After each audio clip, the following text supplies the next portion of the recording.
اخلاص جھلکتا ہے تیرے حرف و سخن سے،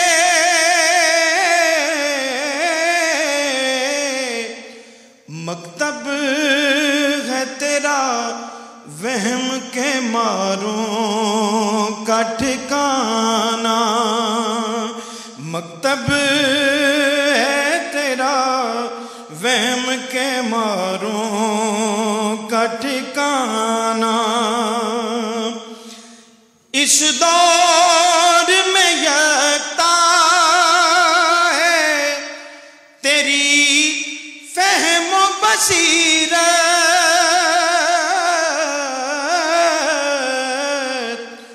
استاد تجھے یوں ہی نہیں کہتا ہے زمانہ۔ خادم حضرات، یہ کویشچن ہے کہ ہم کمزور ہیں، جبلتوں کے مارے ہوئے ہیں، اور تو تسبیح ہماری کتنی ضمانت بنتی ہے؟ تو خادم حضرات، مسئلہ یہ ہے کہ تسبیح کے علاوہ دنیا میں کوئی ایسی چیز نہیں ہے جس کے پیچھے خدا کی گارنٹی 100% کھڑی ہے۔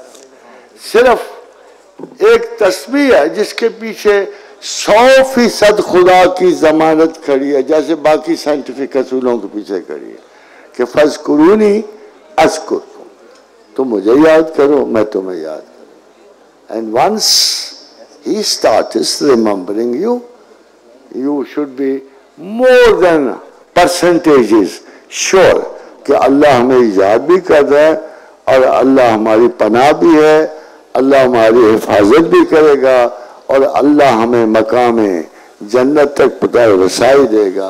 فَاذْكُرُونِي أَذْكُرْكُمْ، تم مجھے یاد کرو میں تمہیں یاد کروں گا۔ کیا بات ہے!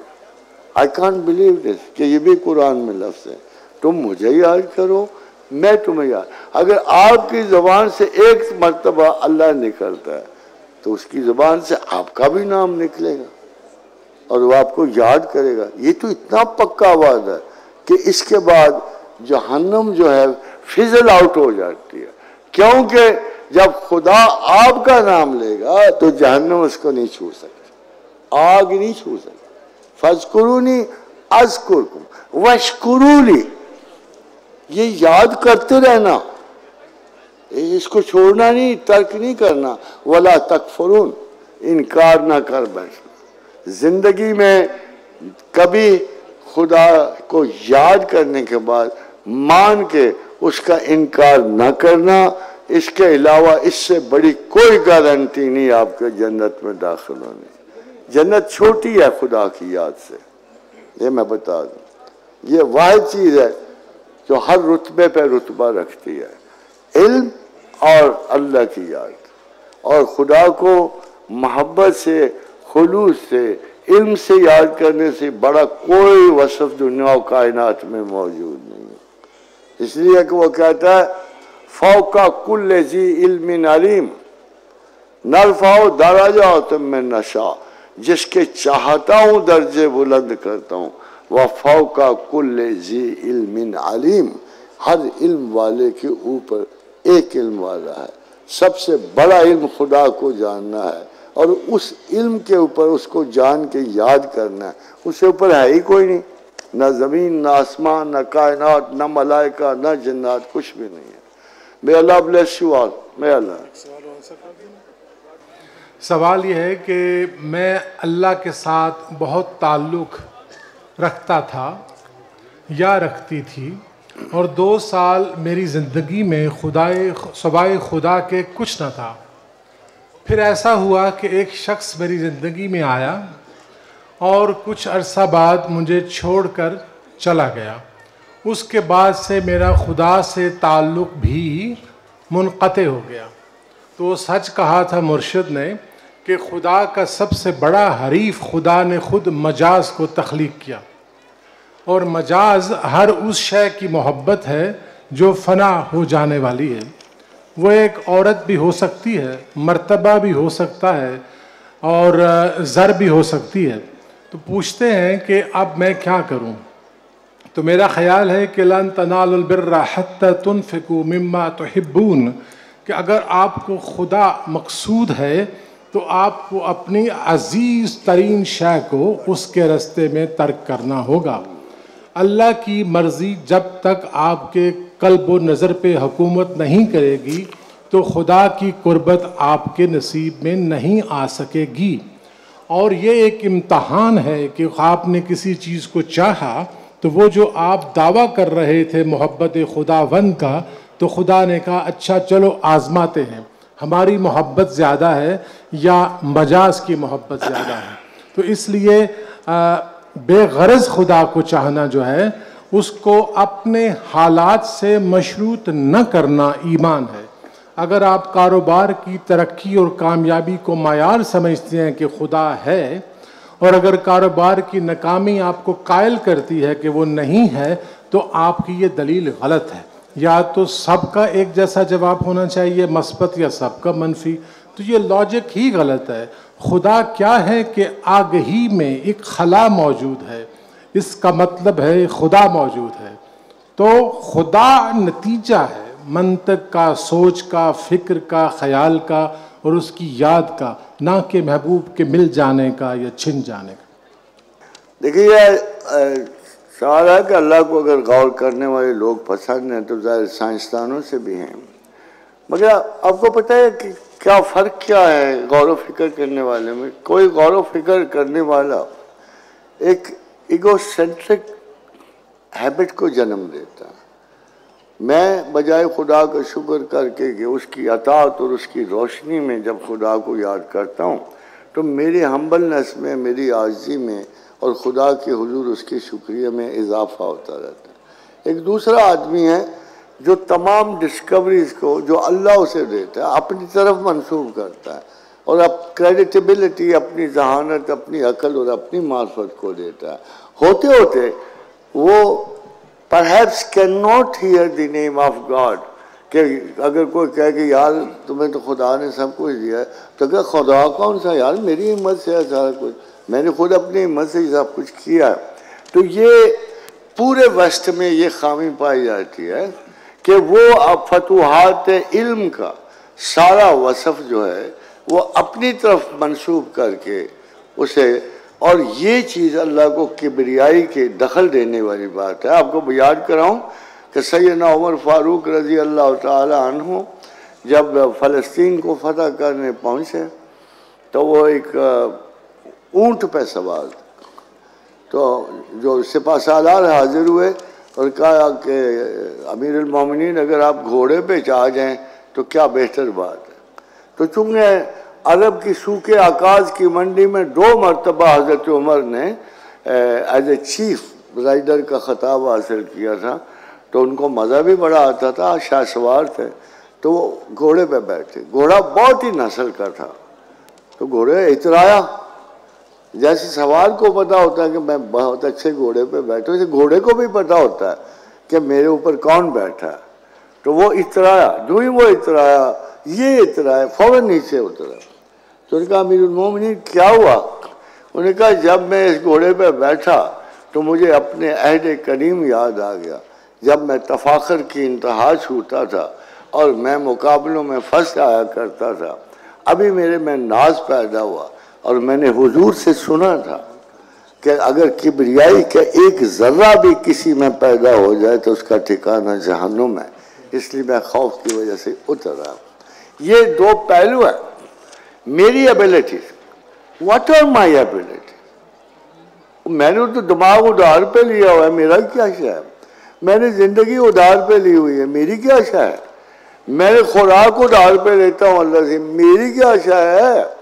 اگر آپ کو یہ احساس ہو جائے کہ ہماری زندگی کا ہر پل، ہر لمحہ ادھار کا لمحہ، مجھے تو آج تک کوئی ایسا عقلمند نظر نہیں آیا جو ادھار پہ فخر کرتا رہے، یہ میرا ہے، یہ میرا ہے۔ یا وہ جالساز، یا وہ قابض ہوگا، غاصب ہوگا جو اللہ کی دی ہوئی چیزوں کو اپنی ملکیت سمجھ کے اس پہ ناز کر رہا ہے۔ This is one of the major faults کہ جو سائنسدانوں میں پڑھے لکھے لوگوں میں، انٹلیکچوئلز میں، جو اس سے بڑی کوئی جہالت نہیں ہے کہ آپ لوکیٹ نہ کر سکو کہ چیز کس کی ہے اور کون استعمال کر رہا ہے۔ زندگی اس کی ہے اور آپ استعمال، عقل اس کی عطا کردہ ہے آپ استعمال، رزق اس کی عطا کردہ ہے آپ استعمال۔ اگر آپ کے بس میں ہوتا تو کوئی چیز ان میں سے روک لیتے، آپ نہیں روک سکتے۔ آپ لائف بڑھا لیتے اگر یہ آپ کی اپنی ہوتی، آپ عقل بڑھا لیتے کسی طریقے سے اگر آپ کی اپنی ہوتی۔ So we don't find any truth in these statements. کہ ہماری شخصیت ہمارے بچپن کے ٹراماز کی عکاس ہوتی ہے. They are shaped according to our society as well. Then where is my free will? آپ دیں نا جواب اگر آپ کو اچھی طرح یاد ہے. پروفیسر صاحب نے فرمایا تھا بہت آغاز میں نے سنا تو میں وہیں سے شروع کرتا ہوں کہ شخصیت کا آغاز ایک تو جینیٹک یعنی کہ ڈی این اے یعنی اردو میں جو موروثی خصوصیات آپ لے کر پیدا ہوتے ہیں اس سے مفر نہیں ہے. آپ کا رنگ ہے، آپ کے بال ہیں، آپ کا قد ہے، آپ کی جسامت ہے، آپ کی فزیولوجی ہے، آپ کی انیٹمی ہے. اور اب ایویڈنس ہے کہ کچھ رجحانات بھی کسی نہ کسی جینیاتی ساخت کی شکل میں آنے والی نسلوں تک منتقل ہو جاتے ہیں. اس کے بعد دوسری وہ تربیت ہے جو آپ کے والدین آپ کی کرتے ہیں، ان کی شخصیات، ان کی زبان، ان کی تعلیم، ان کا آپ کے ساتھ رویہ، وہ ساری پرسیپشنز اور آپ کے ریئیکشنز آپ کی شخصیت کا انفراسٹرکچر ترتیب دیتے ہیں. جینیٹکس میں ایک ایلیمنٹ اور ہوتا ہے جس کو انٹرا یوٹرائن لائف کہتے ہیں کہ رحم مادر میں قیام کے دوران ماں کی صحت، باہر کا ماحول، غیر ضروری شور شرابہ، یہ تمام چیزیں، یہ صوتیاتی اثرات جو ہیں، ساؤنڈ ایفیکٹس یا اکوسٹک ٹراما، یہ سب چیزیں بچے کی فزیالوجی صحت پر اثر انداز ہوتی ہیں. اس کے بعد جب آپ کو دوست احباب ملتے ہیں، آپ کا اسکول آ جاتا ہے، اساتذہ آ جاتے ہیں، تو ماحول کا اور آپ کی طبیعت کا انٹریکشن جس میٹرکس کو ترتیب دیتا ہے وہ آپ کی شخصیت کا لازمی حصہ ہوتے ہیں. پھر ایک وقت ایسا آتا ہے جو سوال کا اگلا حصہ ہے where is my free will. تو پروفیسر صاحب نے گفتگو کے دوران کہا we are romantic in 3 aspects. ہم پہلے ماں باپ سے بغاوت کرتے ہیں، معاشرے سے بغاوت کرتے ہیں، ہمارا یہ رومانٹسزم بڑھتے بڑھتے ہمیں خدا کے خلاف بغاوت پر آمادہ کرتا ہے. لیکن اس رومانٹسزم کے اس صرف نیگیٹو ایسپیکٹ ہی نہیں ہے بلکہ خدا اس انکار سے محبت کرتا ہے جو اقرار کی جانب بڑھ رہا ہو. اور علی حجویر عثمانی اپنی کتاب میں ایک حدیث لائے ہیں کہ جب اللہ کسی کو اپنا علم دینا چاہتا ہے تو اس کی آنکھ اس کے اوپر کھول دیتا ہے. تو اگر آپ کو صاحب یہ جو سائل ہے، اگر آپ کو اپنی شخصیت کے حوالے سے کچھ رجحانات، خیالات سے کنسرن ہے تو first step is to acknowledge that I have got these deficiencies whether their origin is D N A, parents اور انوائرمنٹ. پھر ان پہ آپ نے کام کرنے کا ارادہ کرنا ہے اور اس میں تسبیح ہے جو ایک ایسا ہتھیار ہے جو کبھی بھی رائے گا نہیں جاتا. لیکن ضمناً وضاحت کر دوں کہ بعض لوگ تسبیح ایسے کرتے ہیں جیسے کوئی چیز پڑھ رہے ہوں، لیکن اس کے ساتھ پروفیسر کہتے ہوتے ہیں ذکر، فکر اور عمل، کیونکہ آپ کو کم از کم عمل کا ارادہ کر لینا ہوتا ہے. توفیق اللہ کی طرف سے ہے. اللہ کسی بندے کی نیت کا پھل اس کو ضرور دیتا ہے. ایک میری ذاتی ٹیکنالوجی تھی جو آج بھی چلتی ہے. میں اللہ کے حضور یہ کہا کرتا تھا کہ میں نہیں جانتا کہ اخلاص کیا ہے. So I am not responsible to acquire it. So give me the understanding of ikhlas and then let me acquire it. So you send the ball back to Allah's court so that He keeps guiding you. رونا دھونا خدا کے سامنے تنہائیوں میں اسے یاد کرنا، غلطیوں کا اعتراف کرنا، پلٹنے کا عہد کرنا اور پھر اس پہ استوار رہنا جو ہے وہ آپ کو ڈی این اے سے بھی رہائی دے سکتا ہے. There is evidence کہ ڈی این اے میں بہت سارا حصہ ایسے ہوتا ہے. اس کی ایک سادہ مثال یوں سمجھیے کہ کچھ لوگ ایسے ہیں کہ they are prone to become diabetic very easily because they have got family history and those genes. لیکن اگر وہ خوراک میں احتیاط کریں، اپنے لائف سٹائل میں احتیاط کریں، تو اگر نجات نہ بھی پا سکیں تو ڈائبٹیز کو ڈیلے کر سکتے ہیں۔ اسی طرح بہت سارے آپ کے اعمال و افکار جن کا تعلق آپ کی ڈی این اے سے، آپ کی تربیت سے، ماحول سے، تجربات سے، حادثات سے، مشاہدات سے ترتیب پاتا ہے، وہ آپ کی کاوش سے، فکر سے، مطالعے سے، استادوں کی نظر سے، دعا سے بدل جاتا ہے۔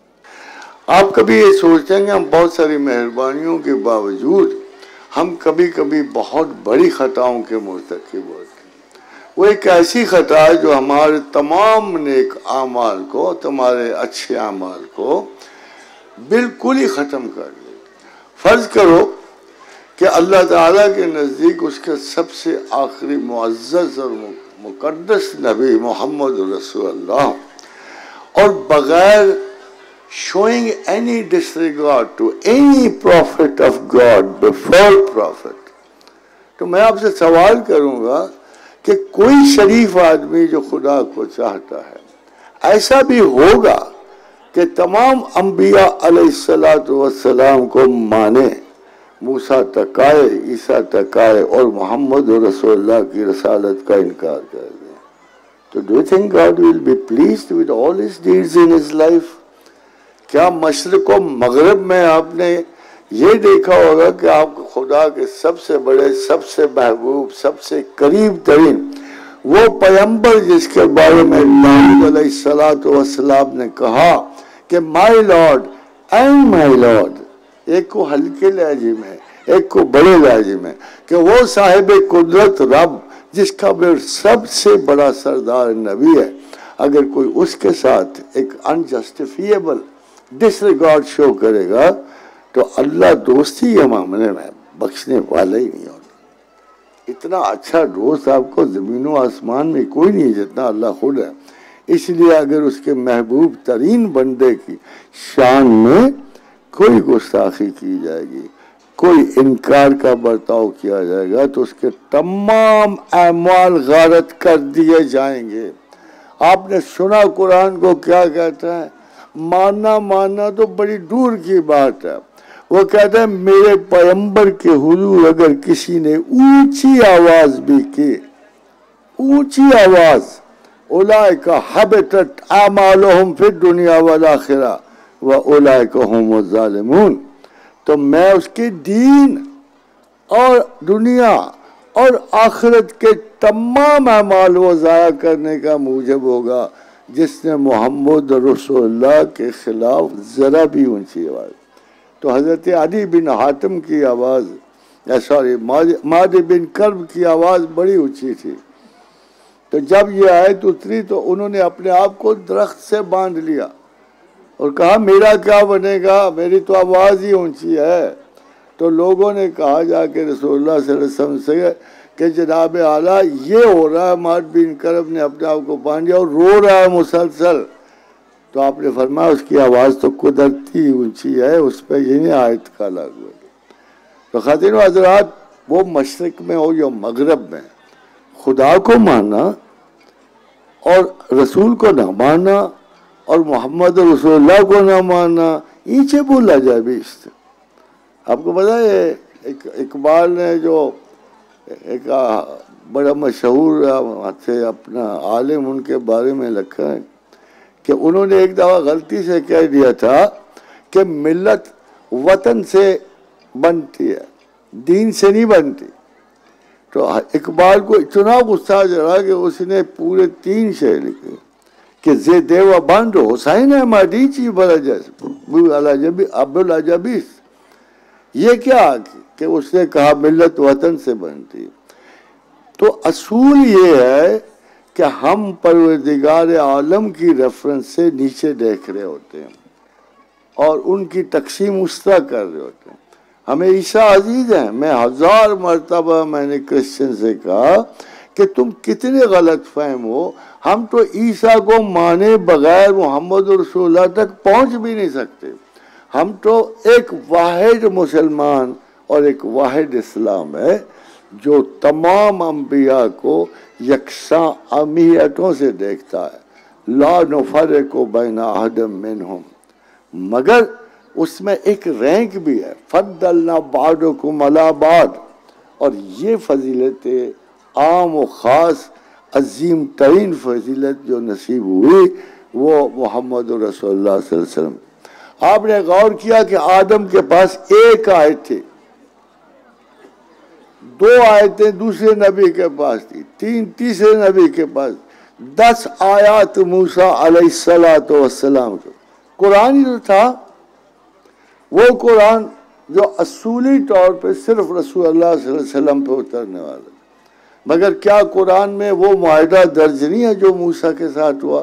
وَإِذْ أَخَذْنَا مِيثَاقَ بَنِي إِسْرَائِيلَ لَا تَعْبُدُونَ إِلَّا اللَّهَ وَبِالْوَالِدَيْنِ إِحْسَانًا وَذِي الْقُرْبَى وَالْيَتَامَى وَالْمَسَاكِينِ وَقُولُوا لِلنَّاسِ حُسْنًا وَأَقِيمُوا الصَّلَاةَ وَآتُوا الزَّكَاةَ۔ کیا میثاق درج نہیں ہے جو موسیٰ کے ساتھ؟ تو ہم موسیٰ کو کیسے نہ مانیں گے؟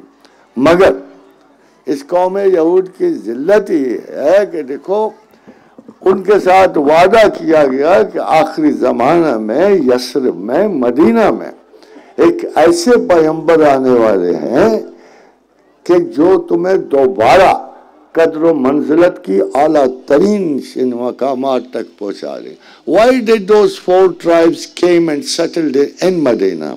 Only because they were expecting a prophet amongst them. مگر قرآن میں اللہ کہتا ہے کہ اے بنو اسرائیل، جب میرا پیغمبر نہیں آیا تھا، یہ لاڈ پیار تو اللہ کسی کے ساتھ نہیں کرتا، جب میرا پیغمبر تو نہیں آیا تھا تم اس کے حوالے سے دعائیں مانگتے تھے اور میں قبول کرتا تھا، اب جب وہ آ گیا تو تم انکار پہ تل گئے۔ اگر انسان یا یورپ یا کسی اور جگہ کا ہم مروت کرتا ہے، ہم مسلمانوں کے ساتھ محبت کر کے وہ مروت کرے گا۔ اب دیکھیں ان سائنسدانوں کے، یہ سائنسدان کسی طور پہ بھی یہ آپ کے اسلام کو مان کر یہ آپ سے مروت کریں گے؟ کیا ہم ان کے حاجت مند ہیں؟ نہ، ہمارے پاس انجام موجود ہے، علم کی انتہا موجود ہے، زمانے کی انتہا موجود ہے، آخرت موجود ہے۔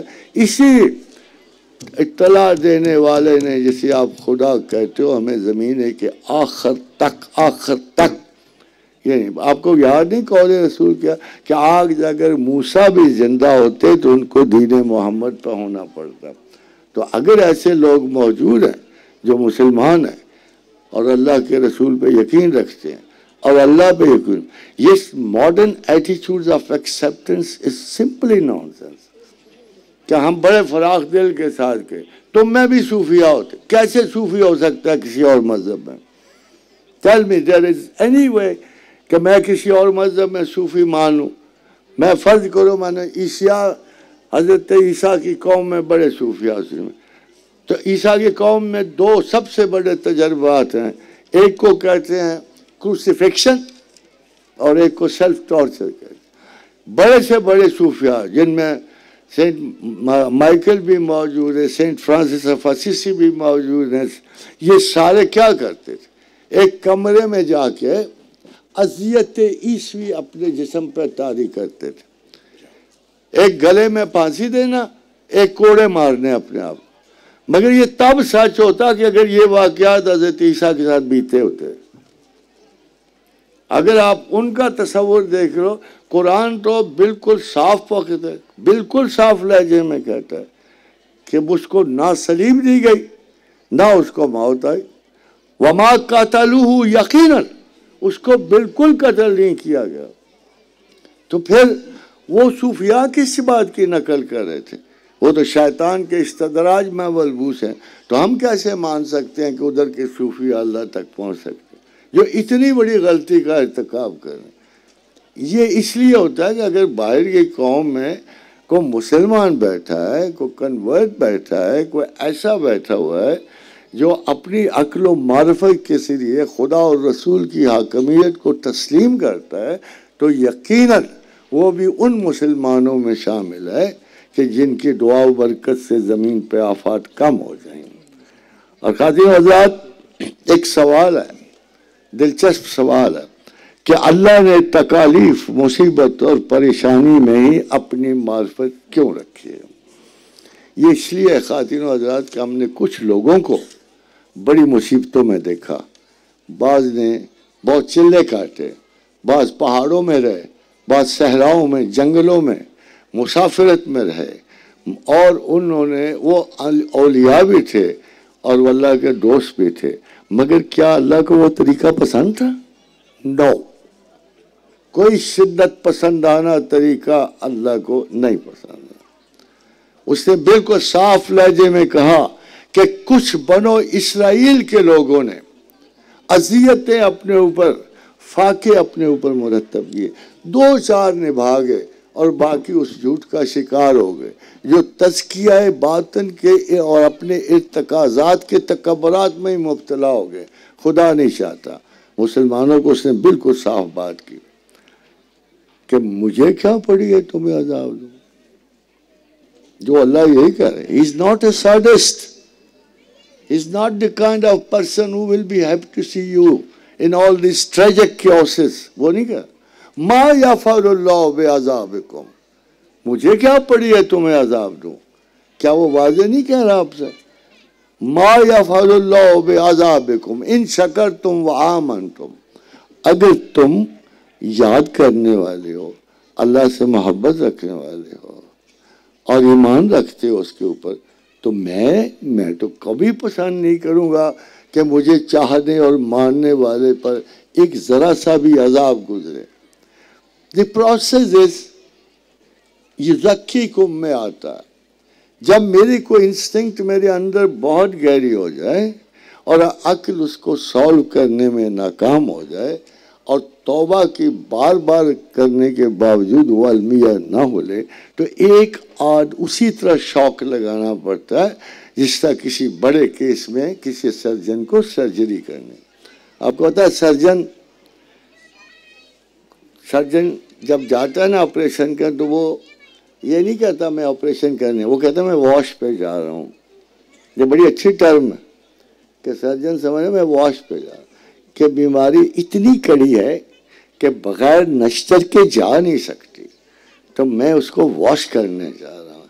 یہی عالم ہے ادھر، جب کوئی انسٹنکٹ اتنی گہری جڑ پکڑ جائے کہ کسی صورت وہ جانے کا نام نہ لے، جب کوئی عادت اتنا رسوخ پکڑ جائے کہ باوجود بے شمار توبہ کے باز نہ آئے، تو اس کو تھوڑی سی کینچی اللہ بھی لگا دیتا۔ یہ تھوڑی سی سرجری ہوتی ہے، کسی گہری جبلت کے ناقص پوزیشن کی وجہ سے جو میجر رکاوٹ اس کی شناخت پہ بنتی ہے، اس پہ کہیں نہ کہیں تھوڑی سی سختی آ جائے، ورنہ اصول وہی ہے ما یفعل اللہ بعذابکم۔ اگر کسی سادس یا میسکس پہ خدا نے آنا ہوتا نا، تو یقیناً پاگل بہت اس کے ذمن میں، وہ نارمل لوگ مانگتا ہے۔ ابھی ایک اور سوال میں اس کے ساتھ جوڑ دوں کہ اللہ کے رسول کی سب سے خوبصورت عادت کیا تھی؟ خادم حضرات، یہ دونوں ایک قسم کے سوال ہیں۔ اللہ کے رسول کی ہمیں صفت دیکھنی پڑتی کیا تھی۔ میں آپ کو سچی بات بتاؤں، میں عیسائی نہیں ہو سکتا، میرے پاس کیوں نہیں، میں عقلی زندگی مانگتا تھا۔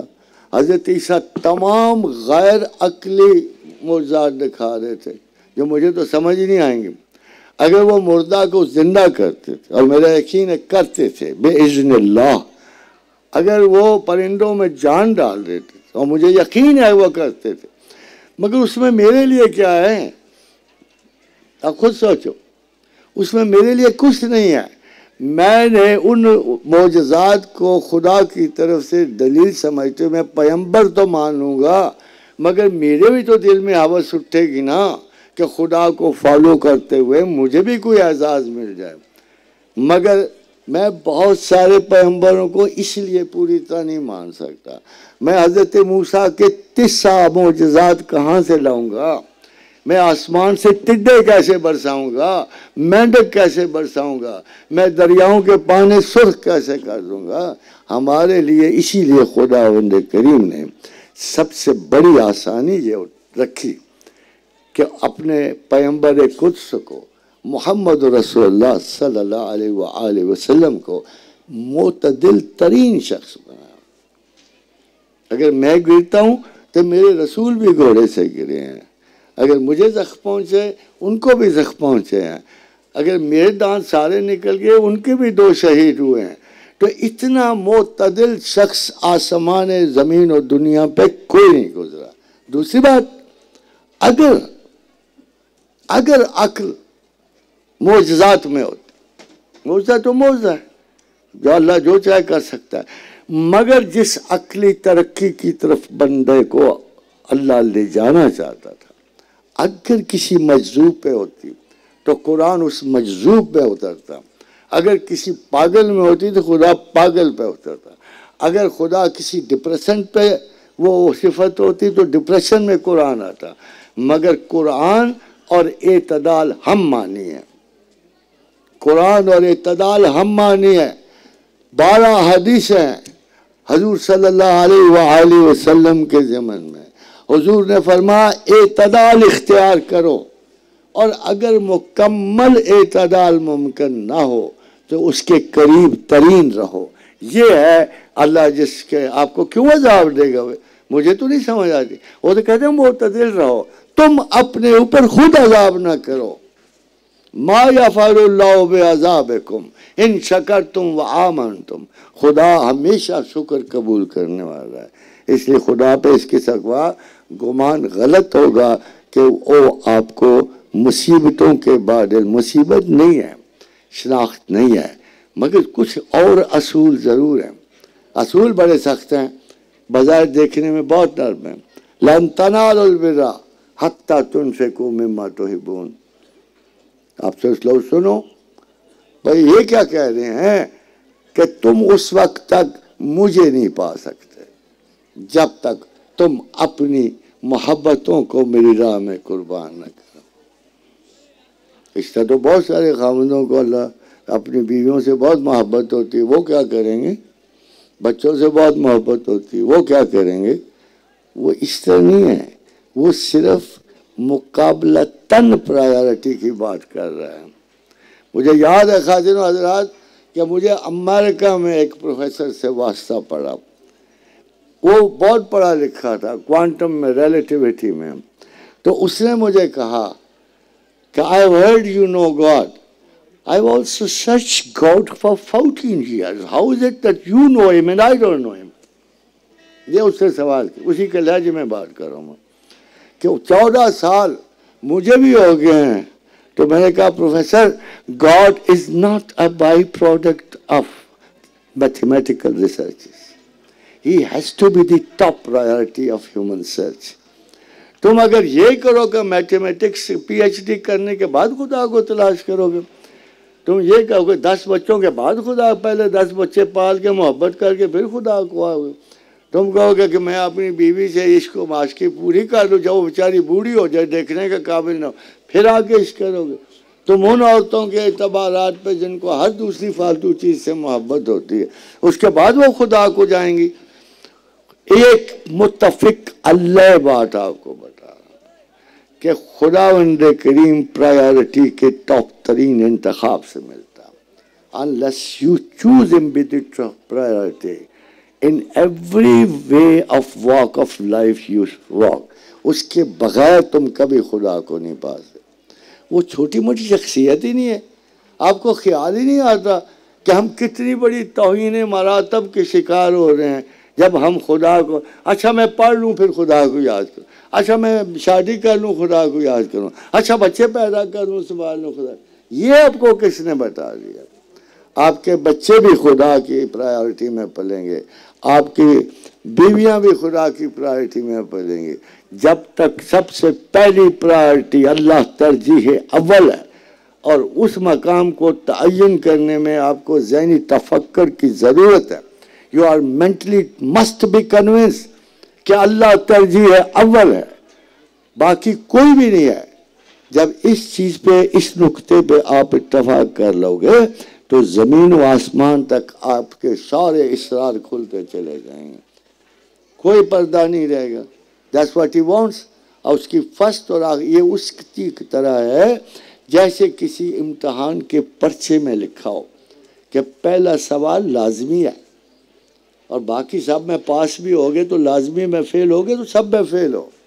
اس لیے اس جملے کو آپ ذہن پہ رکھ لو کتاب میں درج کر لو کہ دی اونلی ٹاپ پرائیورٹی، واحد ترجیح اول زندگی کی خدا ہے، باقی تمام رشتے ناطے ٹیمپورل ہیں، سہولت کے لیے ہیں۔ اس زندگی میں اگر آپ کو یہ ساری چیزیں مل دی تو آپ اکیلے بونگوں کی طرح چھت پہ کھڑے ہو کے صرف آسمان دیکھتے رہتے۔ خدا نے رحم کیا، ماں باپ دے دیے، بچے دے دیے، آپ شغل میں رہتے ہو۔ تمام وقت اللہ کی تلاش میں نہیں گزارا جا سکتا۔ اللہ نے کہا قرآن اس وقت پڑھو جب دل چاہتا ہے، خدا کی باتیں تب کرو جو اگلے سننے پہ تیار ہو۔ اللہ پر نہیں بوجھ ڈالتا، آپ کو اپنے اوپر یہ بوجھ ڈالنا ہے، سمجھنا ہے کہ ہماری سنگل پرائیورٹی صرف اور صرف اللہ۔ باقی جو مرضی کرتے رہو، پھر جب آپ کے ذہن میں وہ نقطہ چلا گیا، باقی جو مرضی کرو، اللہ کو کوئی اعتراض نہیں آپ پر۔ اگر آپ کر ہی نہیں سکتے اس کو ٹاپ پرائیورٹی سمجھ تو آپ فضول حرکتیں ہی نہیں کر سکتے۔ اللہ bless you all. Just remember, it's easy to be a Muslim. It's difficult to be a مومن۔ یہ تو بڑا آسان ہے کہ ہم طبقاتی طور پہ اپنے مومن بن جائیں، مگر it's difficult to be a مومن۔ اسلام سے ایمان تک ایک طویل رستہ ہے جو ہم نے طے کرنا ہوتا ہے، تھوڑا تھوڑا کر کے۔ یہ ایک دم آتا نہیں، ایک دم جاتا نہیں، کبھی ایمان اوپر کبھی نیچے۔ یہ دن میں 10 مرتبہ ہوگا، کبھی آپ ایمان کو اور کبھی صرف اسلام میں رہ جاؤ گے۔ اس لیے آپ کو جب تک یہ لیسن پورا نہیں کرو گے، آپ کا مقصد پورا نہیں ہوگا۔ اللہ کو کسی قسم پر آپ کا کوئی اعتراض نہیں۔ Just do the wise thing, simple thing, کھاؤ پیو عیش کرو، جو مرضی کرو، بچے بیویاں جو مرضی کرو، مگر پہلا لیسن جو ہے کبھی ذہن سے محو نہ ہونے دو کہ اللہ از دی اونلی ٹاپ پرائیورٹی۔ حضرت حضرات، ہمارے پاس ماشاءاللہ لاہور سے بہت ہی اچھی اور بہت ہی تجربہ اور ذہانت رکھنے والی خاتون سائیکالوجسٹ ہیں، اور it's a big chance for you to ask particularly ladies, اگر کوئی سوال ان سے پوچھنا چاہیں۔ اچھا، سوال ہے کہ کیا اسکیزوفرینیا کا علاج ممکن ہے؟ اگر ممکن ہے تو اس کا سائنسی اور روحانی علاج کیا ہے؟ اس بیماری کے لیے کوئی ایک خاص دعا بتائیں۔ دعا تو پروفیسر بھی بتائیں گے۔ اسکیزوفرینیا ایک ذہنی بیماری ہے جس کو نہیں پتہ، صرف یہ ہے کہ انسان حقیقت سورس ٹو سے جو ہے، جس کو ہم حقیقت سمجھتے ہیں، جس میں ہم ساری زندگی گزارے ہوتے ہیں، اس کے علاوہ ان کا ایک اپنی دنیا ہو جاتی ہے، جو ان کی اندر کی دنیا ہوتی ہے، وہ اسی میں جیتے ہیں۔ لگتا ہے وہ میرے خلاف بات کر رہا ہے، یا میں کوئی بادشاہ سلامت ہوں، یا نعوذ باللہ اللہ ہوں، اس طرح کی اس کو فرق چیزیں ہو جاتی ہیں، اور بہت سی اور علامات ہیں، میں اس میں نہیں جاتی۔ سو اسکیزوفرینیا کا بالکل علاج ممکن ہے اگر آپ سب مانتے ہیں کہ اللہ ہے، کیونکہ اگر اللہ ہے تو کوئی چیز بھی ناممکن ہو نہیں سکتی۔ یہ ہماری اپنی سوچ ہے کہ ہم سمجھتے ہیں کہ ایک چیز پاسبل نہیں ہے۔ صرف اللہ تعالیٰ جو ہے وہ چینج نہیں ہوتا، باقی تو ہر چیز چینج ہوتی ہے۔ تو اس بیماری کا بالکل علاج ہے۔ اس کو تھوڑا سا آپ سمجھ لیں کہ 15-16 سال کی عمر میں نارملی یہ بیماری اپنے اثرات دکھانا شروع کرتی ہے موسٹلی، اور اس میں انسان اپنی جو چیزیں کر رہا ہوتا ہے وہ ذرا مختلف طرح سے کرنا شروع ہو جاتا ہے۔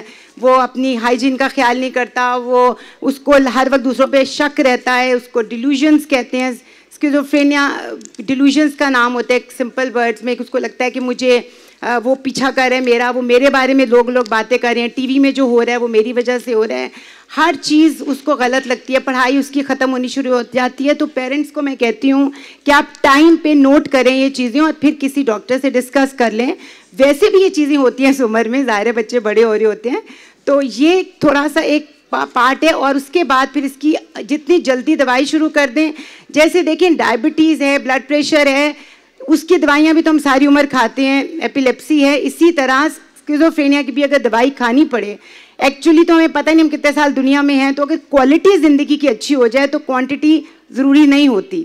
اس لیے میں بہت فورسفلی کہوں گی، ابھی بھی کسی نے مجھ سے بیچ میں بریک میں پوچھا تھا، دوائی لازمی ہے، پلیز لیا کریں، اور اس کے بعد اس کا علاج میں آپ نے روحانی طور پر اگر آپ پوچھ رہے ہیں اور سائنسی طور پہ تو میں نے آپ کو بتا دیا کہ اس کے ٹریٹمنٹ ہے، میڈیسنز ہیں، اور جب آپ دوائی لے لیتے ہیں تو چونکہ آپ حقیقت سے دور ہو گئے ہوتے ہیں تو پھر سائیکالوجسٹ جو میرا پروفیشن ہے، ہم لوگ اس کو بتاتے ہیں کہ ڈے ٹو ڈے لائف میں وہ واپس کتنی جلدی آ سکتا ہے، اس کی کوگنیشنز چینج کر کے، سوچ بچار چینج کر کے، اس کا بیہیویئر، اس کی لائف سٹائل کو چینج کر کے بالکل اس کا ٹریٹمنٹ ہے اور بالکل نارمل لوگوں جیسی زندگی گزارتے ہیں۔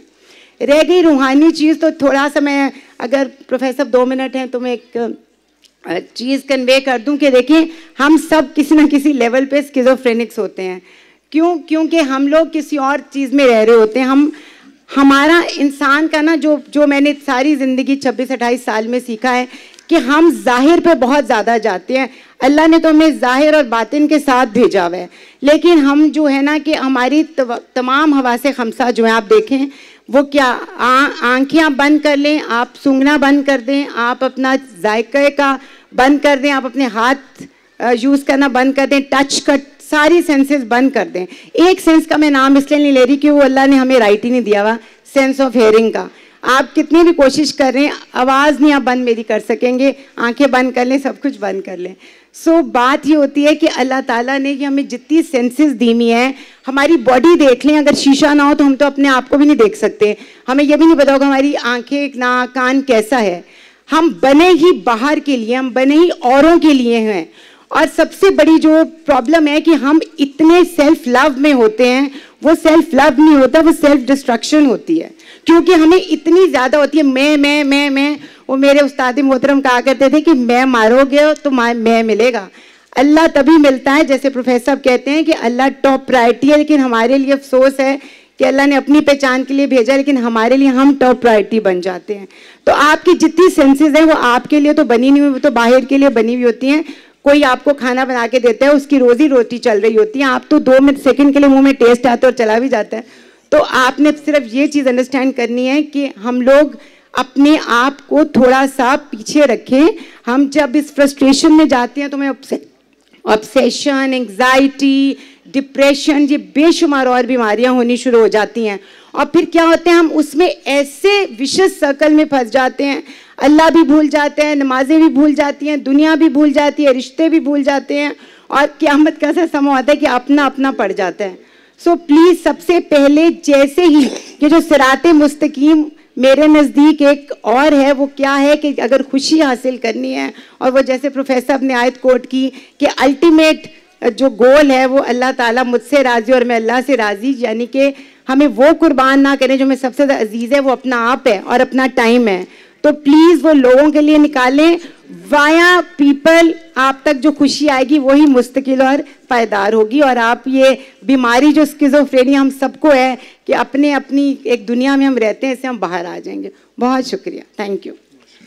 خادم حضرات ماشاء اللہ، اس لیے کہتے ہیں کسی بھی کوشچن کے لیے اوٹ پٹانگ ماہرین نہ ڈھونڈا کرو، اسپیشلسٹ ٹھیک رہتے ہیں۔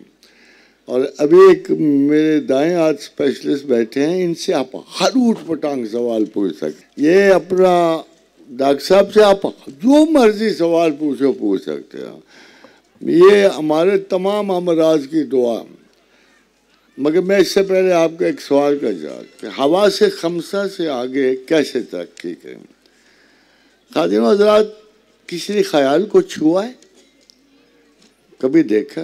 وہ بھی ہوا کی طرح ہے، مگر ہوا میں تو وزن ہوتا ہے، خیال میں تو وزن بھی نہیں ہوتا، اور اس کے باوجود ہم اپنے ذہنوں میں گزرتے ہوئے ان گنت سوالات کو محسوس کر رہے ہوتے ہیں۔ حواس خمسہ میں جہاں اتنے سارے سوال آ رہے ہوتے ہیں، وہاں کچھ انکوائریز کے ہوتے ہیں، کچھ شہوات کے ہوتے ہیں، کچھ لالچ ہیں، ایسے کچھ غصے، کچھ نفرت کے ہوتے ہیں۔ And we do recognise. حیرانی کی بات یہ ہے کہ خیال کا نہ وجود ہے، نہ ٹچ ہے، نہ مس ہے، کوئی حواس خمسہ میں یہ نہیں آتا، ذائقہ بھی نہیں ہے۔ اس کے باوجود ہم سب جانتے ہیں کہ ہمیں خیال آتے ہیں، یہ حواس خمسہ سے باہر ہوتے ہیں۔ جب باہر ہوتے ہیں خواتین و حضرات، تو ہم ان میں اللہ کا بھی خیال از خود ڈال سکتے ہیں۔ اگر مجھے اس سے محبت ہوتی ہے خدا سے، it's your likes and dislikes, خیالات تو اسی چیز کا مجموعہ ہوتے ہیں۔ اگر اس میں اپنی لائکنگ ڈال دوں اور کہوں کہ یار میں خیالات کی حد تک صرف اللہ ہی کو چاہتا ہوں، اسی ماننا چاہتا ہوں، اور میں روز اس ادیڑ میں رہوں، تو وہ خیال میرے ذہن میں دوسروں کی نسبت زیادہ طاقتور ہونا شروع ہو جاتا ہے. And that it starts throwing certain unnecessary ideas out. جب یہ خیال مضبوط ہوتا ہے تو باقی خیالات آپ کو ویسٹیج لگتے ہیں، پھر وہ ویسٹیج کے خیالات ہفتہ باہر نکلنے شروع ہو جاتے ہیں اور خدا کا خیال زیادہ طاقتور شروع ہو جاتا ہے. یہ جو تسبیح ہے پھر ان خیالات کو اور اس کو مدد دینے میں اور اس کی بنیاد کرنے میں، جیسے اللہ نے کہا کہ جب تم کلمہ کا درخت لگاتے ہو تو اس کی شاخیں عرش پہ جا کے پھوٹتی ہیں، اس طرح آپ ہوا سے خمسہ سے بالکل آگے یا اسائڈ ہوتے ہوئے اللہ کے فضل سے خدا کے خیال میں بہت آگے نکل جاتے ہیں. یہ ایک اور سوال ہے کہ مجھے اللہ سے بہت محبت ہے. وہ اکثر یہ ذکر کرتے ہیں کہ اللہ تعالیٰ نے یہ نظام کائنات کیوں بنایا، انسان کو مشکلات میں بغیر اس کی مرضی کا کیوں ڈالا، کیا میرا دل چاہے ان کو جواب دوں مگر کوئی جواب نہیں رہے. اصل میں یہ وہ اس قسم کا سوال ہے کہ اس میں اور بہت سارے سوال نکلتے ہیں. موصوف کو اگر ان سوالوں کا جواب مل جائے تو پھر اور سارے سوال نکل آتے ہیں. مثلا پہلا سوال یہ ہے کہ کیا تم اللہ کو مانتے ہو؟ فرض کرو میں اب اتنی سپریم پاور کو، 7 آسمان 7 زمینوں کو بنانے والوں کو میری کیا مجال ہے پوچھے کہ کیوں بنائے؟ مگر جو یہ سوال اٹھاتے ہیں ان کو شروع سے، یہ آج کا لیکچر میں نے دیا ہے کہ میں اس کی موجودگی تو تم پہ ثابت کر سکتا ہوں، اور میں نے اسی لیکچر میں یہی کیا ہے کہ ہمیں وہ سورس کا پتہ لگانا ہے جو تمام سچ ہمیں بتا رہا ہے، سائنٹیفک ٹروتھ بتا ہے، فرضی باتیں نہیں کر رہا. اور آپ نے تو بہت دیر کے بعد وہ باتیں جانی ہیں جو پہلے ہاتھ کہہ رہا ہے. اور اگر آپ ایسا کوئی خدا موجود ہے جس نے مجھے پیدا کیا تو کیا عجیب سی بات ہے کہ میں اس کے گریبان پہ ہاتھ کے ڈالوں تم نے مجھے پیدا ہی کیوں کیا. آپ نے دیکھا آج کل بچے کہتے ہیں ماں باپ کو کہ تم نے ہمیں پیدا ہی کیوں کیا کہ تم ہمیں سنبھال نہیں سکتے تھے. کم از کم میں یہ سوال اللہ کو نہیں کر سکتا، اور خدا قرآن میں کہتا ہے میں سوال کرتا ہوں تم نہیں سوال کرتے، میں تمہیں دیتا ہوں تم مجھے نہیں دیتے ہو. یہ دیکھو تو بڑی حقیقتیں ہیں. اگر اللہ دیتا ہے، اللہ نے پیدا کیا ہے، اللہ نے مجھے سکھ دیا ہے، اللہ نے یہ دنیا مجھے آباد کر کے دی ہے، تو پھر میں اس سے یہ سوال نہیں کر سکتا کہ یہ کائنات تو نے کیوں بنائی. وہ تو بتا رہا ہے کائنات کیوں بنائی. وہ اگر کتاب پڑھو گے، قرآن پڑھو گے، مگر سوال کے پیچھے یہ شبہ ہوتا ہے کہ جو صاحب بھی ہیں وہ خدا کو ماننے کے بارے میں متردد ہیں، تو ان کو یہی کوشچن کرنا چاہیے نا خدا ہے کہ نہیں ہے. اگر ہے تو پھر میرے سارے سوال بند ہو جائیں گے، میرا تو کوئی بس نہیں چلتا اس پہ. پھر اتنی بڑی طاقت جس طرح چاہے مجھے پیدا کرے. اب آپ کو پتہ ہے بایزید نے کیا مثال دی تھی؟ بایزید بستام چل رہے تھے تو آگے ایک کتا آیا ان کے. بڑی دیر بایزید کتے کو گھورتے رہے، وہ کتا ان کو گھورتا رہا. تو کسی نے کہا صاحب یہ کیا ہے؟ کہ جذب کی کیفیت ہے کیا ہے؟ کہتے نہیں، یہ کتا زبان حال سے پوچھ رہا تھا کہ الست کے روز وہ کیا بات تھی تم میں جو تمہیں اس نے مجھ سے اتنا معزز اور بہتر بنا دیا، اور میں نے کیا کیا تھا کہ مجھے کتا بنا دیا اور تمہارا خدمتگار اور بھونکنے والا بنا دیا. تو خواتین حضرات یہ جو سوال ہوتے ہیں نا، یہ جو چیز جس چیز کا جواب آپ کا ذہن نہیں دے سکتا کیونکہ آپ کی وہ حیثیت نہیں ہوتی، وہ مقام نہیں ہوتا، وہ درجہ عقل نہیں ہوتا کہ آپ خدا سے پوچھو تم نے ہمیں کیوں بتایا. حالانکہ کسی اور جلسے کو میں آپ کو بتاؤں گا کہ اس نے ہمیں کیوں بتایا، مگر اس وقت یہ سوال ہمارے احاطہ سوال سے باہر ہے. اب پوچھو کہ محمد رسول اللہ کو کیوں بنایا، تو میں آپ کو جواب دے سکتا ہوں. میں آپ کو یہ جواب دے سکتا ہوں، مجھے پتا ہے کہ کیوں ان کو بنایا گیا. مجھے پتا ہے کہ اس نے کتاب میں لکھ کے دیا اے میرے پیدا کردہ مخلوقات, میں نے فیصلہ کیا ہے میں تم پہ رحم کروں گا. مگر رحم کا کیا تصور ہے ہمارے پاس؟ وہ میں تو روز جوتیاں پڑ رہی ہوتی ہیں, ایکسیڈنٹ ہو رہے ہوتے ہیں, وہ ہم کیسے سمجھیں؟ تو اس نے کہا میں نے تمہیں کوئی مثال تو دی ہے نا, میں کیسے رحم کروں گا. ایک مثال تو ماں کی شکل میں دی ہے کہ وہ رحم کرتی ہے بچے پہ, مگر ایک دوسری شکل بھی ہے کہ وَمَا أَرْسَلْنَاكَ إِلَّا رَحْمَةً لِلْعَالَمِينَ, میں محمد رسول اللہ صلی اللہ علیہ وسلم کی شکل مبارک میں اپنے رحم کی وہ کیفیات رکھوں گا کہ اگر تم یہ دیکھو کہ تمہارا پیغمبر کتنا مہربان ہے تو تمہیں یقین آ جائے گا کہ اللہ اس سے بھی زیادہ مہربان ہے. تو یہ اس نے ہر صورت میں ہمارے اندر کوئی مقاصد کا تعین کیا, ہم وہ مانتے ہیں. باقی آپ نے وہ شیزوفرینیا کی تشبیہ پوچھی تھی, چونکہ اس کے موٹیویشنز ڈیفرنٹ ہوتے ہیں, ایک نہیں ہوتا. بلکہ میں آنیسٹلی تھوڑا سا ڈفرینس آف اوپینین سائیکالوجسٹ, میں کہتا ہوں بہت سارے امراض جو آپ گناتے ہو مریض کو, اس کی اصل بنیاد اس کی انیشل انفیریورٹی میں ہوتی ہے. احساس کمتری ایسے انوکھے تھاٹ دیتی ہے, عظیم تر ہونے کے, غریب تر ہونے کے, رنج دہ ہونے کے, میسے قسم کے. اصل میں ان کے پیچھے تھوڑا سا چلا جائے تو ہر اس مرض کے پیچھے بے شمار نفسیات کے پیچھے احساس کمتری یا 9 سال کا وہ عرصہ ہوتا ہے جو آپ نے, جب میں آپ کا نروس سسٹم بلڈ ہوتا ہے, رسپونڈ دے رہا ہوتا ہے, ہوموسیپین رسپونڈ کر رہا ہوتا ہے ان سین سچویشنز کو, وہ دراصل آگے جا کے شیزوفرینیا میں بھی بدل سکتے ہیں. تو بہرحال تسبیح اس کی صرف اسم سلام. امریکہ میں کچھ قسم کی کیفیت ہوتے ہیں تو جملہ بولتے ہیں کہ برین آن فائر. شیزوفرینیا میں برین آن فائر ہوتا ہے, تو اس کے لیے اسم سلام کی تسبیح سب سے اچھی ہوتی ہے, یا سلام ہو, یا مومن ہو, یا اللہ. یہ ایک سوال آیا ہے جی کہ آپ نے قرآن کی 2 آیات میں جس پہاڑ کا ذکر کیا ہے کہ وہ پہاڑ کو کیل کی طرح زمین میں لگایا گیا, دوسری میں کہا پہاڑ کالے سرمئی بادلوں کی طرح زمین کے ساتھ چلتے ہیں, لیکن اگر اس دوسری آیت کو پہلی والی کے ساتھ مرج کیا جائے تو چیز کیل کے طور پر لگائی جائے, اگر وہ چلنے لگے تو وہ کیل نہ ہوا. مثال کے طور پر اس ٹینٹ کو کھڑا کرنے کے لیے استعمال کیے جانے والے ڈنڈے اگر ہلنے لگیں, لیٹ الون ماؤنٹینز, تو یہ ٹینٹ سیٹل تو نہ ہوا. تو میں اس کا جواب عرض کروں کہ قرآن میں لفظ آیا ہے اطرافہا, تو اس سے مراد یہ ہے کہ all the sides of the sphere are shrinking اور اللہ is shrinking them. یہ ڈسک کا ذکر نہیں ہوا, اطراف کا مطلب یہ ہے 360 degree of spheres from all directions of the sphere. It is shrinking very slowly, but over the period of billions of years it has lost significant size. Okay?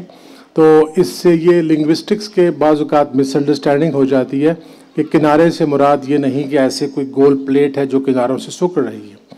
مسئلہ یہ ہے کہ اگر فرض کرو آپ ایک تھالی کے اوپر ایک وزن لگاتے ہو اور تھالی گھومتی رہتی ہے, مگر اس وزن کو آپ نے گاڑا ہوا ہے اس کے کناروں پر, تو وہ کبھی بھی نہیں گرے گی. آپ کا سوال بڑا اچھا ہے کہ ایک طرف ہم نے گاڑا ہوا یعنی اسٹیشنری کنڈیشن بیان کی ہے, ایک طرف موونگ. پہاڑ زمین کے ساتھ اتنی مضبوطی سے ان میخوں کی طرح گڑے ہوئے ہیں, البتہ جب زمین رکے گی تو پہاڑ اسی موومنٹ کے ساتھ چلتے ہوئے اس سے علیحدہ ہو جائیں گے. تو جب دونوں کی پیش ایک ہوگی تو اسی طرح کھڑے رہیں گے. ظاہر آبویسلی جہاں پہاڑ کھڑے ہیں ادھر ہی کھڑے رہیں گے, ان کو موومنٹ میں کوئی فرق نہیں پڑے گا. جب دونوں میں سے ایک چیز رکے گی تو اکھڑ جائے گی, اور دونوں جو ہیں ایک چیز اکھڑے گی. جب زمین امبیلنس ہو جائے گی یا اس کی رفتار میں اور پہاڑوں کی رفتار میں وَتَكُونَ الْجِبَالُ كَالْعِهْنِ الْمَنْفُوشِ, تو پہاڑ پھر اڑیں گے. وہ رفتار کے لحاظ سے تیز نکل جائیں گے زمین سے, یا زمین سست ہو جائے گی یا زمین فاسٹ ہو جائے گی. دونوں صورتوں میں پہاڑوں کو اکھڑنا پڑے گا. Just a little bit more to add کہ جب ٹیکٹونک پلیٹس ٹکراتی ہیں تو دو فینومینن ہوتے ہیں، ایک کو کہتے ہیں اپ لفٹ، دوسرے کو کہتے ہیں سبسیڈنس. تو ان کے ٹکرانے سے مٹی بلند ہوتی ہے، پہاڑ بنتے ہیں، دین دے سیٹل ڈاؤن گریجولی. تو ایک یہ موومنٹ ہے. دوسری موومنٹ جو استاد نے بتائی قرآن کی آیت کے حوالے سے کہ آسمان سے اس نے دیکھا ایسٹروناٹ نے کہ بادل چل رہے ہیں، تو زمین کی موومنٹ کے ساتھ بھی چلتے ہوئے محسوس ہوتے ہیں. اور تیسرا قرآن میں آیا کہ یہ ہم نے اس لیے کیا، ان کو میخ بنایا کہ زمین لے کے تمہیں کہیں ڈول نہ جائے. تو there is a very good evidence now کہ یہ جو پہاڑ ہیں یہ ارتھ کویکس کو سپریڈ ہونے سے روکتے ہیں اور زمین کی موومنٹ میں اسٹیبلٹی کا باعث بھی بنتے ہیں. خادم حضرات، نام ہے سیاسی. ہم تو اپنے مقاصد کی نظر سے سارے ملک کو دیکھتے ہیں. لیٹس سے کہ خان صاحب میرے ساتھ تھوڑا عرصہ رہے ہیں، میرے ساتھ نون لیگ بھی رہی ہے، پیپلز پارٹی والی بھی آتے جاتے رہے ہیں. تو میں ایک عام ناظرین کی طرح، ایک عام باشندہ پاکستان کی طرح I keep on watching.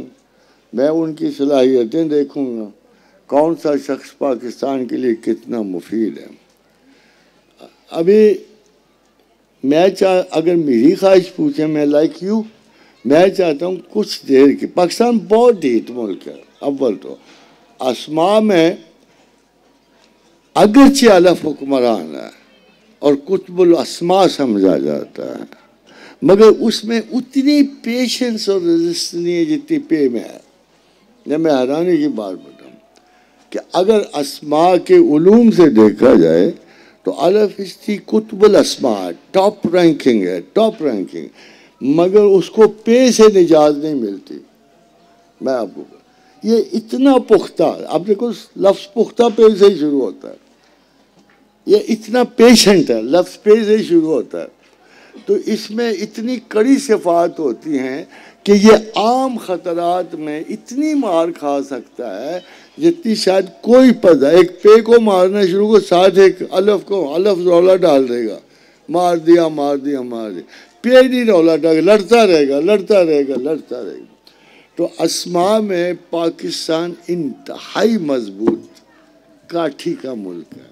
یہ کرپشن سے نہیں مرتا، مگر اگر کوئی بیوقوف آ کے پاکستان چلائے گا تو پھر پاکستان اسے چلنے بھی نہیں دے گا. سو آپ دعا کرو جو میں اب کر رہا ہوں. ملکوں کی تاریخ میں سال بیٹر نہیں کرتے، مگر پولیٹکس میں پیشنس کام آتی ہے. وہ خان صاحب ہوں یا کوئی اور ہو، ہمیں تو اس سے غرض ہی نہیں ہے. ہمیں اللہ سے غرض ہے، پاکستان سے غرض ہے. ہاں اگر ان دونوں کے بعد کسی کا دل میں شدید جذبہ احترام اترتا ہے تو جناب قائد اعظم کا ہوتا ہے. اب میں چاہتا ہوں کہ اب بھی وہ مانو گے کہ کاش کوئی بندہ قائد اعظم جیسا احساس لے کے ہمارے پاس ہے. اور سچ پوچھو تو امام بخاری بھی یہی کہتے ہیں کہ جب ان سے پوچھا گیا زمانے آخر کے بارے میں تو انہوں نے مہدی کا نام نہیں لیا. انہوں نے کہا کہ زمانے آخر میں اہل ہند کا سردار جو ہے ایک نیک اور عوام پرور مسلمان ہوگا. وہ کون ہے؟ فی الحال تو کوئی سراغ نظر نہیں آ رہا. بٹ آفٹر دس ٹائم میرا خیال یہ ہے کہ 3 سال گورنمنٹ اور بیٹھے گی اور اس کے بعد شاید ان الیکشنز کے بعد وی اسٹرانگلی ہوپ. باقی یار ایک بات مجھے نہیں سمجھ، آپ جب ایک بندے کی پر توجہ مرتکز کر لیتے ہو تو پھر آپ کو ہمیشہ مایوسی نہیں رکھے. جب لوگ آپ کے دل جو ہے کسی ایسے لیڈر کو جو آپ کی امانت اٹھا سکتا ہوں، تو میں قائد اعظم کو کیسے بھول سکتا ہوں. ان جیسی صفات کسی اور بننے میں ابھی نظر آتی ہیں آپ کو؟ کسی لیڈر میں نظر نہیں آتی. قائد اعظم سے مرتے وقت پوچھا گیا کہ جناب والا کچھ تو صحت کا خیال کر لو، اتنی زیادہ کیوں محنت کرتے ہو؟ تو قائد اعظم نے کہا تھا میں ساری محنت اس لیے کر رہا ہوں کہ جب خدا کے حضور مر کے پہنچوں تو مجھے میرا اللہ کہے ویل ڈن مسٹر جناح. کیا آپ نے کبھی انسان کے باطن میں اتنی گہری کمٹمنٹ دیکھی ہے؟ کیا وہ پاکستان کا سوچ رہا تھا؟ وہ کہتا تھا مجھے اللہ نے کام دیا ہے، میں نے اس کام کو اس طرح نبھاؤں کہ جب مر کے پہنچوں تو میرا اللہ صرف اتنا کہہ دے ویل ڈن مسٹر جناح۔ ان میں کون ہے جس کو ہم well done mister so and so کہیں؟ ہاں جی، تو انتظار کرو انشاءاللہ۔ قرآن میں ایک آیت بڑی امپورٹنٹ ہے، ہم بھی انتظار کریں، تم بھی انتظار کرو انشاءاللہ۔ انتظار کے بعد اچھی صبح طلوع ہوگی۔ اور یہ آپ کسی سیاست، اگر آپ اپنے اوپر اعتماد نہیں رکھتے تو کسی سیاسی رہنما پہ بھی اعتماد نہیں رکھتے۔ You have to try them, جج دیم، لک فار۔ اور بے کارکردگی آپ کسی پہ الزام بھی نہیں رکھ سکتے اور نہ کسی پہ بھروسہ کر سکتے۔ جب وہ آئے گا لیڈر تو آپ کو پتہ لگ جائے گا انشاءاللہ انشاءاللہ۔ سر لاسٹ کویسچن آپ کی اجازت سے، دس از لاسٹ کویسچن، اس کے بعد دعا فرمائیں گے۔ یہ کامنلی بہت سے دوستوں سے سوال آیا ہے کہ فلسطین کے مسلمانوں کا کیا مستقبل ہے اور کشمیر کب آزاد ہوگا، آپ کی کیا رائے ہے؟ دیکھو جی، میں آپ کی طرح دکھی ہوں، مجھے بھی اتنا ہی غم ہے جتنا آپ کو غم ہے، مگر اس سلسلے میں ہمیں بہت ساری سچی حقیقی باتوں کا علم ہے اور وہ بڑی امید افزا ہیں۔ فار ایگزامپل قرآن میں آتا ہے کہ کل امر مستقر، ہر امر اپنے قرار پر پہنچتا ہے۔ ابھی اسرائیل کی کوئی ایسی جرت نہیں، نہ اس کا امر قرار تک پہنچا ہے، نہ غزہ اس حال میں تھا کہ اس سے کوئی باقاعدہ جنگ لڑ سکتا۔ جو ظلم و ستم وہ ڈھایا ہے، یہ یہود کی فطرت ہے، اور یہ مسلمان سے ہر صورت بدلہ لینے کی کوشش کریں گے۔ ان 4 قبیلوں کا جو یثرب میں آباد تھے اور جن کو نکالا گیا یثرب سے۔ اب مسئلہ یہ ہے کہ امر مستقر یہ ہے کہ انہوں نے آگے نکلنا ہے، انہوں نے یمن تک پہنچنا ہے، صنعاء پہ چڑھائی کرنی ہے اور البیدا کے میدان تک پہنچنا ہے جہاں سے تختہ الٹنا شروع ہو جائے گا۔ وہاں سے ان کو ذلت اور نامرادی فیس کرنی پڑے گی۔ Their only craze is to reach مدینہ، مگر یہ مدینہ کبھی نہیں پہنچ پائیں گے۔ اور انشاءاللہ تعالی بقول سرکار رسالت مآب صلی اللہ علیہ وسلم، یہ اپنی انہی سرمستیوں میں الجھے ہوئے، انہی جس کو خدا یا مہون کا لفظ استعمال کرتا ہے، انہی اندھیروں میں اجلتے ہوئے جو ہمارے پاس اطلاع ہے کہ کچھ عرصے کے بعد یہودیوں کا کوئی بچہ فلسطین میں نہ اسرائیل میں پایا جائے گا۔ ایک دیوار تک کہے گی کہ یہاں اسرائیلی چھپا، اس کو قتل کرو۔ اور آپ دیکھ رہے نا کہ یہ بات پوری ہوگی۔ باقی امریکہ جو چاہے کر لے، امریکہ ہماری جو چاہیں کر لے، امریکہ بھی اس سوال کا شکار ہوگا، یورپ اس سوال کا شکار ہوگا، اور اللہ کے فضل سے ان 2 قوموں کا بھی وقت پورا ہو چکا ہے۔ میں بھی ہمارے حکمران اس چیز کو جانتے ہیں یا نہیں جانتے، میں بھی ہمارے حکمران شاید اللہ کے رسول کے لفظوں پہ نہ اعتبار کرتے، اپنوں پہ زیادہ کرتے ہیں۔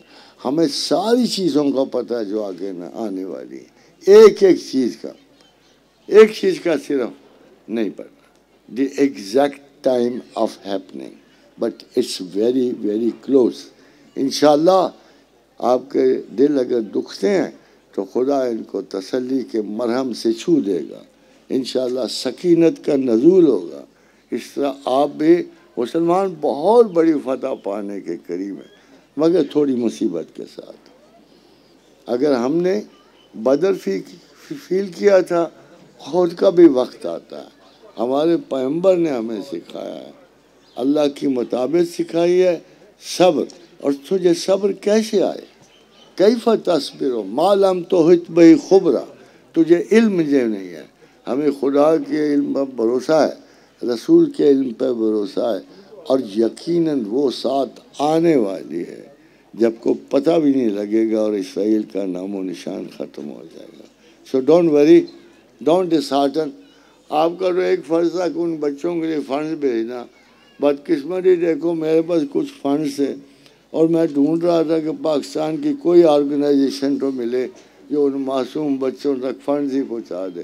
ابھی تک تو ملی نہیں ہے.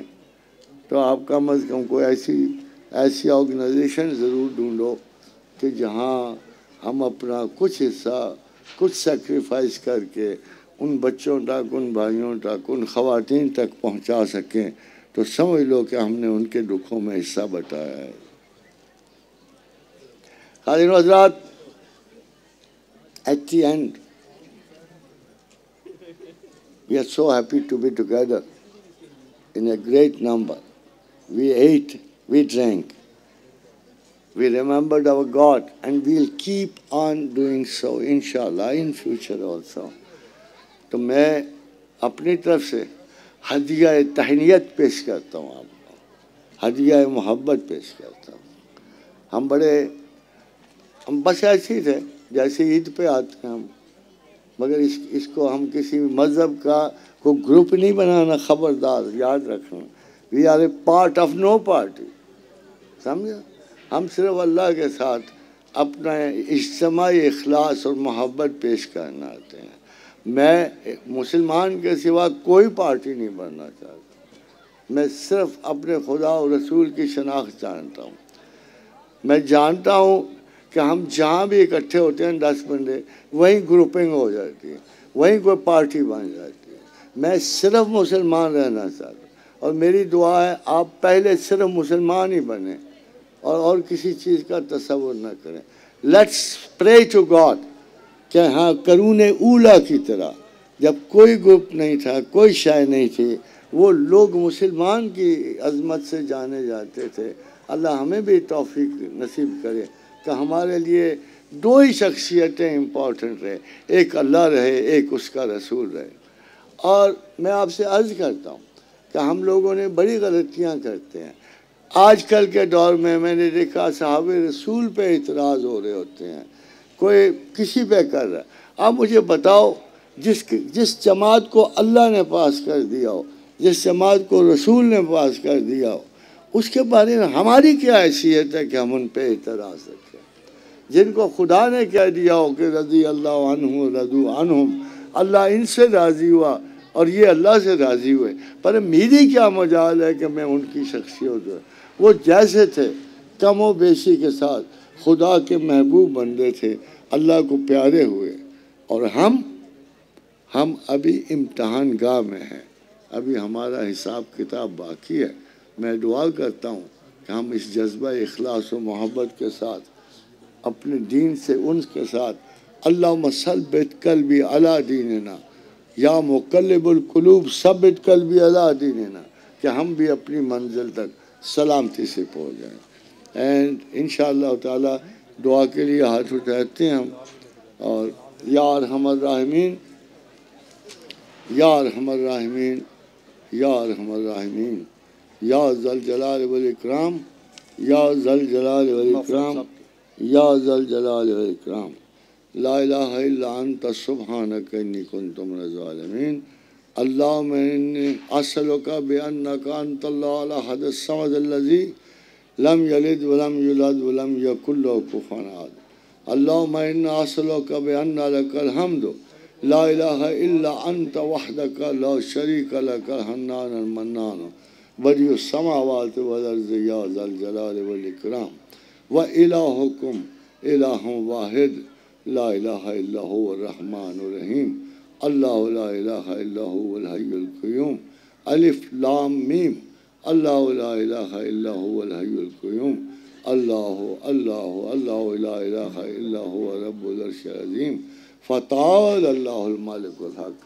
لا الہ الا هو رب العرش الکریم.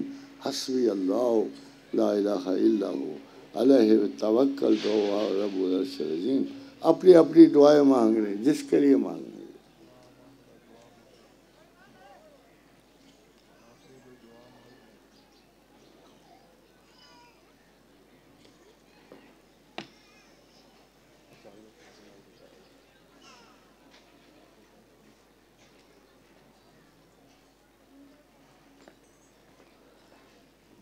اے اللہ ہمارے گئے ہوئوں کی مغفرت فرما، ہمارے بھائیوں کی، دوستوں کی، باؤں کی، باپوں کی جو چلے گئے ان کی مغفرت فرما۔ اے پروردگار عالم آنے والوں پر رحمت فرما، ان کو عمریں دے، علم دے، اخلاص سے محبت دے، اپنی عبادت کی توفیق دے۔ اللہم آسنا عاقبتنا فی الامور کلہا واجرنا من خزی الدنیا وعذاب الآخرہ۔ اللہم انا اسألک العفو والعافیۃ، اللہم انا اسألک العفو والعافیۃ، اللہم انا اسألک العفو والعافیۃ۔ اللہم اجعل اوسع رزقک علی عند کبر سنی وانقطاع عمری۔ ربنا هب لنا من ازواجنا وذريتنا قرة اعين واجعلنا للمتقين اماما۔ اللهم مالك الملك تؤتي الملك من تشاء، تنزع الملك ممن تشاء، وتعز من تشاء وتذل من تشاء، بيدك الخير انك على كل شيء قدير، تولج الليل في النهار وتولج النهار في الليل، وتخرج الحي من الميت وتخرج الميت من الحي، وترزق من تشاء بغير حساب۔ اللهم ربنا انزل علينا مائدة من السماء تكون لنا عيدا لنا اولنا واخرنا وآية منك وارزقنا وانت خير الرازقين۔ رب اغفر لي وهب لي ملكا لا ينبغي لأحد من بعدي انك انت الوهاب۔ اللهم ربنا انزل علينا مائدة من السماء تكون لنا عيدا لنا اولنا واخرنا وانت خير الرازقين۔ رب اغفر وارحم وانت خير الراحمين۔ استغفر الله الذي لا اله الا هو الحي القيوم واتوب عليه۔ رب اغفر لي وتب علي انك انت التواب الرحيم۔ اللهم الف بين قلوبنا واصلح ذات بيننا واهدنا سبل السلام۔ اللهم صل على محمد وعلى آل محمد كما صليت على إبراهيم وعلى آل إبراهيم إنك حميد مجيد۔ اللهم بارك على محمد وعلى آل محمد كما باركت على إبراهيم وعلى آل إبراهيم إنك حميد مجيد۔ اللهم صل عليه كلما ذكرك الذاكرون، اللهم صل عليه كلما غفل عن ذكره الغافلون، وسلموا تسليما كثيرا۔ اللهم آمين آمين آمين آمين۔